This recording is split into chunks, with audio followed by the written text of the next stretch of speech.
you ever had a moment that changed everything? I still remember my moment vividly. I was sitting in a narrow rickshaw in India, the air thick with dust, the sounds of laughter mixing with the distant honking of other rickshaws. Amidst the vibrant chaos, I saw a little girl, as old as me at the time, probably around 10 years old, sitting by a stall begging for food, while I thought about how I was going to finish the last Harry Potter book as soon as I got back home to my grandparents' house.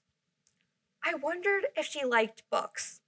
As she looked up at me, her eyes seemed to utter the million words she could not bring herself to say. She held out her hands to me and my family. That moment hit me like a wave. Here was a child full of curiosity and potential, yet locked out of a world that I had taken for granted. I couldn't shake the thought. How many more children were out there waiting for someone to unlock the magic of stories for them? That question became my mission, and so I started Seeds of Reading, an initiative dedicated to ensuring that every child, no matter where they are, has access to books and the ability to read them. But this is about more than just books. Literacy is a catalyst for social change. It is the key to unlocking opportunity, understanding, and progress across generations, cultures, and socioeconomic barriers. And today, I want to share how, with something as simple as a book, we can rewrite the future. Let's step back for a moment. Why does literacy matter so much? Literacy is about more than just reading words on a page. It's about access. Access to education, to employment, to civic participation. It is the foundation upon which all other opportunities are built. Consider this. A child born to a literate mother is 50% more likely to survive past the age of 5. Countries with higher literacy rates see faster economic growth and lower crime rates. Nearly 770 million people worldwide cannot read or write, many of them women and children trapped in cycles of poverty simply because they lack this fundamental skill.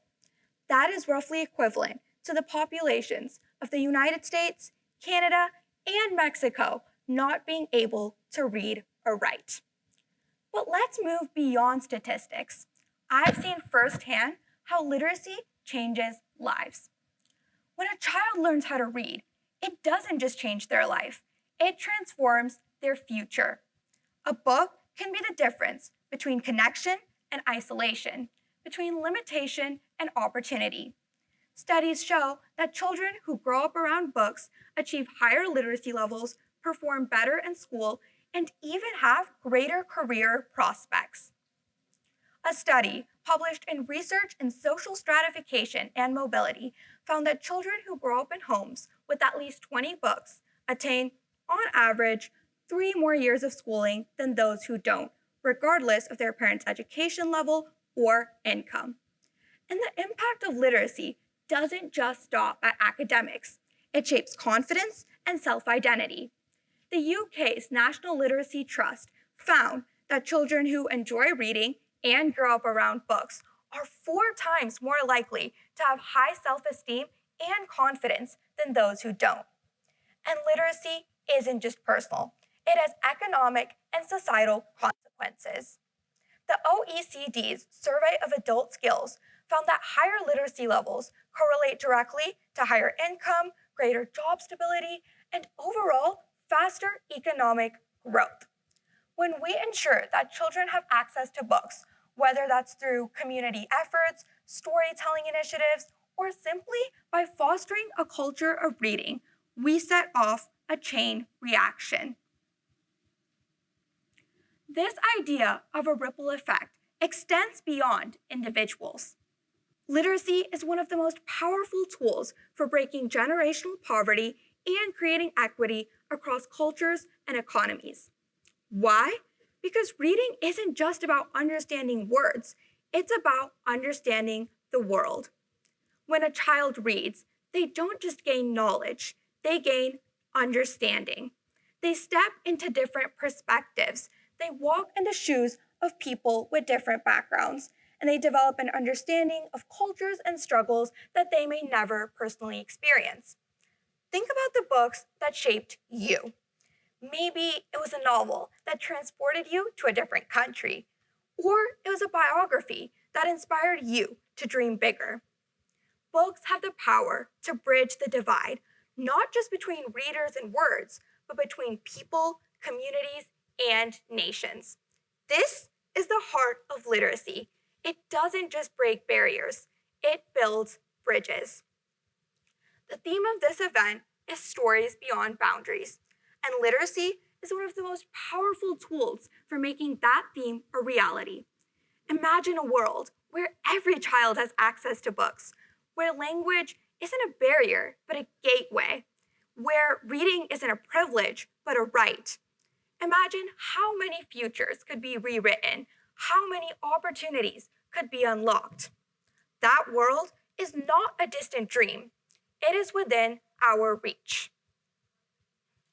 I am working to make that happen by providing free literacy content that is accessible to children worldwide, by building a network of ambassadors around the world, and by working with schools and local nonprofits to integrate literacy into existing community programs and educational systems. But this is bigger than just one person. It's about all of us. So now I ask you, what can you do? You don't have to start an organization. You don't have to donate thousands of books, but you can share a book with a child, starting with those closest to you. You can mentor a young reader you see struggling at a library. You can work with the nonprofits and schools in your areas to start creating change today. Because with every book we share, we don't just teach letters and words. We teach children to dream, to think, to empathize, and to lead. And with every child we empower with literacy, we don't just change their life, we change the world, one book at a time. Thank you.